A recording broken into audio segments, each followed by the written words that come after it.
Ever feel like your classroom is one behavior meltdown away from total chaos?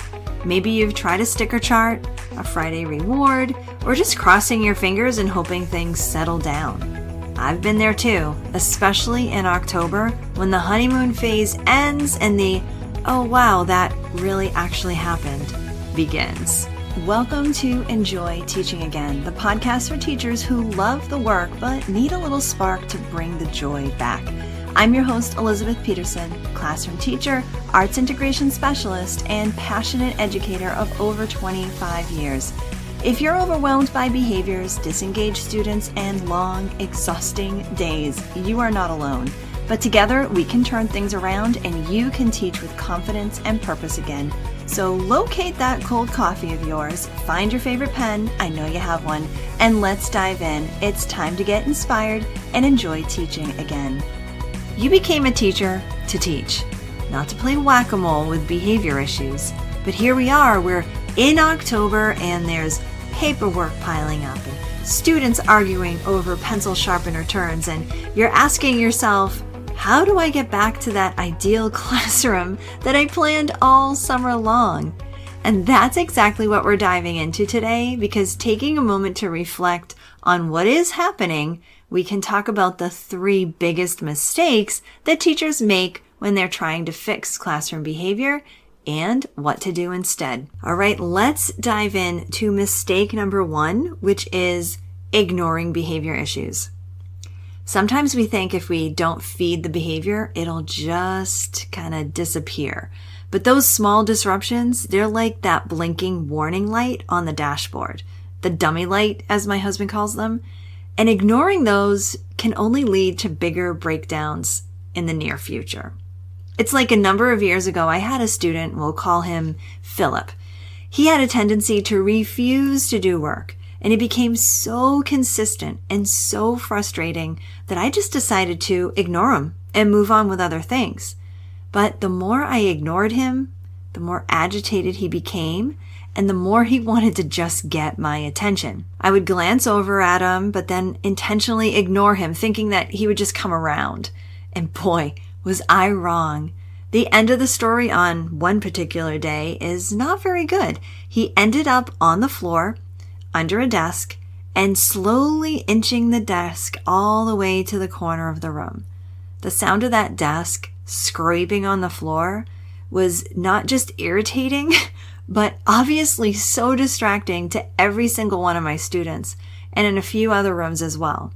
Needless to say, ignoring Philip's behavior was not helping the situation at all. It was giving him permission to just continue doing what he was doing. Now, Philip, he was a bit of an extreme behavior situation, and in those cases, it does take a lot of work to help those students. It's definitely something we talk about inside our group coaching calls, inside the classroom reset, but there are also those smaller behaviors from students, right? In any case, getting to them early and addressing them early and figuring out ways to support those students' needs early on is really the key here. It shows that you care, and it helps with the overall atmosphere and the culture inside your classroom as well. This is where building relationships comes in as well. Our students want to have a good relationship with their teacher, with us. They want to succeed and they want to feel like they're making growth in our classrooms. I know sometimes it doesn't seem that way, but deep down that is something that every student wants. So it's up to us to create that culture where they feel safe and they are able to make mistakes and grow from them, to have a bad day, but then come back refreshed and have the opportunity to try again.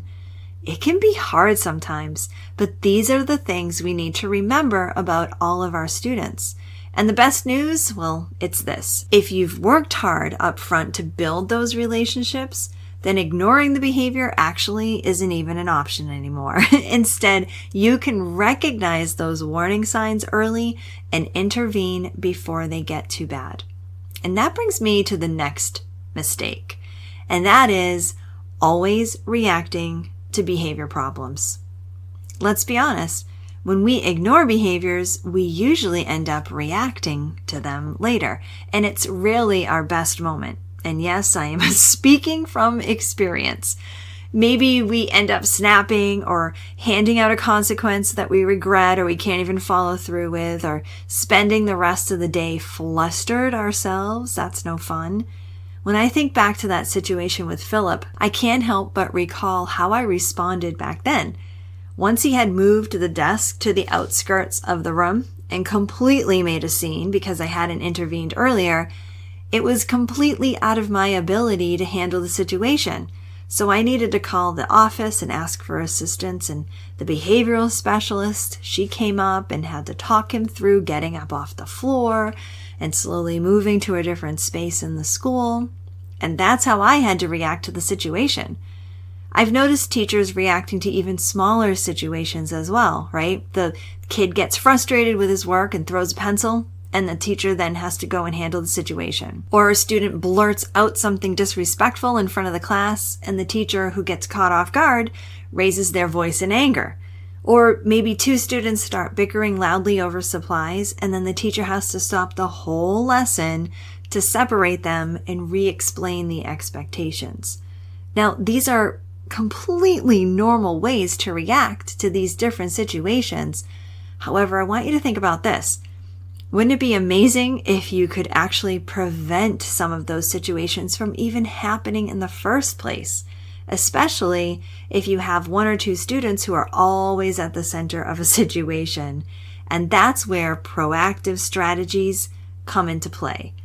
So instead of always reacting to situations, if you build in opportunities for students to learn ahead of time how to handle their own behaviors, many of those behaviors can be avoided. I love showing teachers the set of proactive strategies that I have inside the Classroom Reset because they learn them, they explore them, they figure out which ones are going to work for their personality and also for their group of students.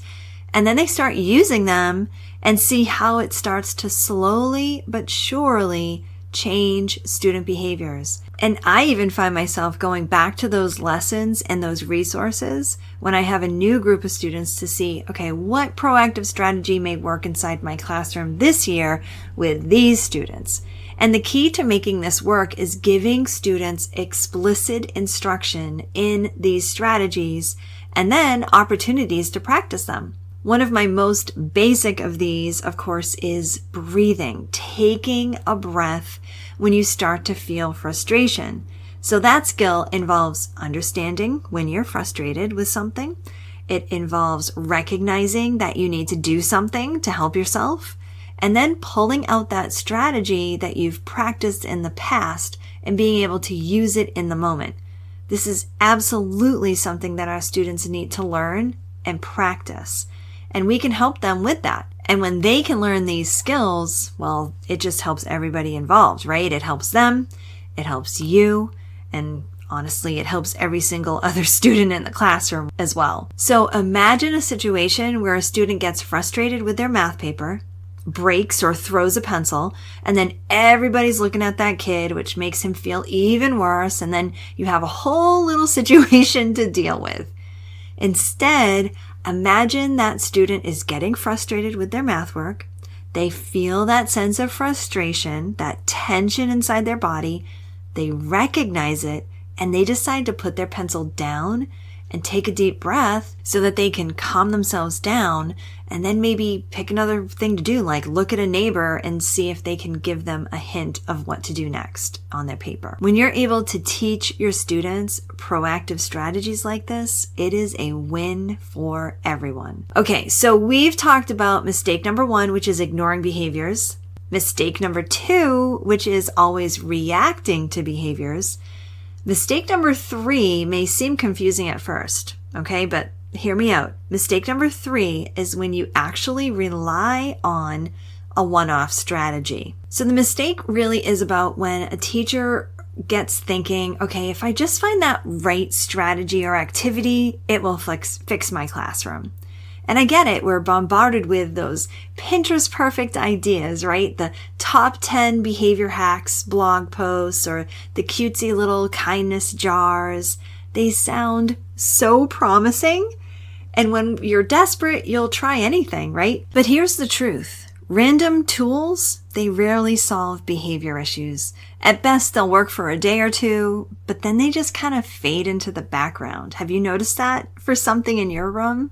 Be honest with yourself, because I have for sure.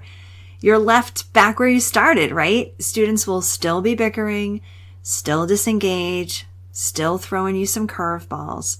So how do you actually get the consistent, calm classroom those one-off tricks promise to give you?